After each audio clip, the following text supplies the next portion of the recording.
Hey, welcome. So today we're going to talk about something we all deal with every day, human connection.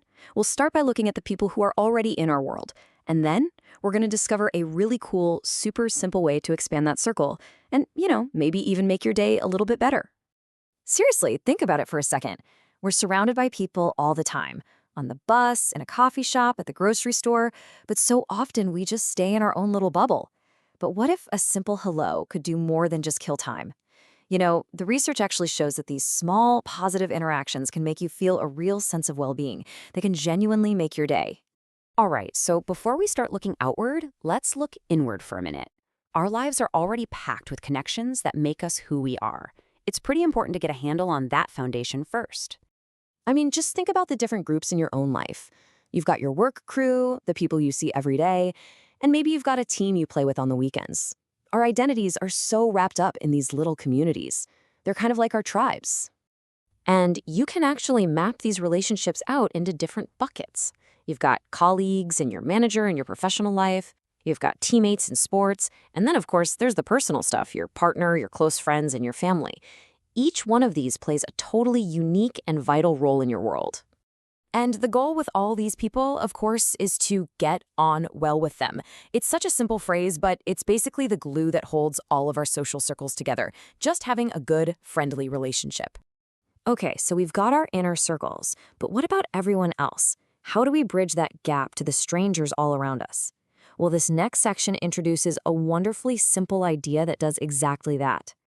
So this whole thing started with a woman named Allison Owen Jones. She was in a park one day and she saw a man sitting all by himself on a bench. She wanted to talk to him, but you know that feeling. It felt awkward. She wasn't sure if he'd want to be bothered. And that single moment sparked an amazing idea. So she created a sign for park benches with this message. This simple invitation just removes all the guesswork, all that social anxiety. It's a clear, open signal that says, hey, connection is welcome here.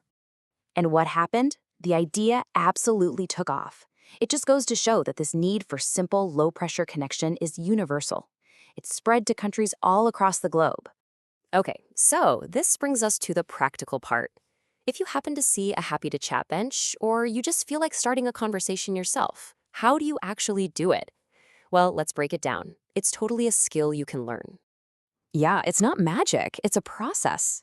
Just like a good story, a good conversation has a clear beginning, middle, and end. Let's take a look at what that structure actually looks like. Here is your toolkit. To start, something simple like, is anyone sitting here? Or commenting on the weather works perfectly. To keep things moving, just turn the question back with a simple, what about you?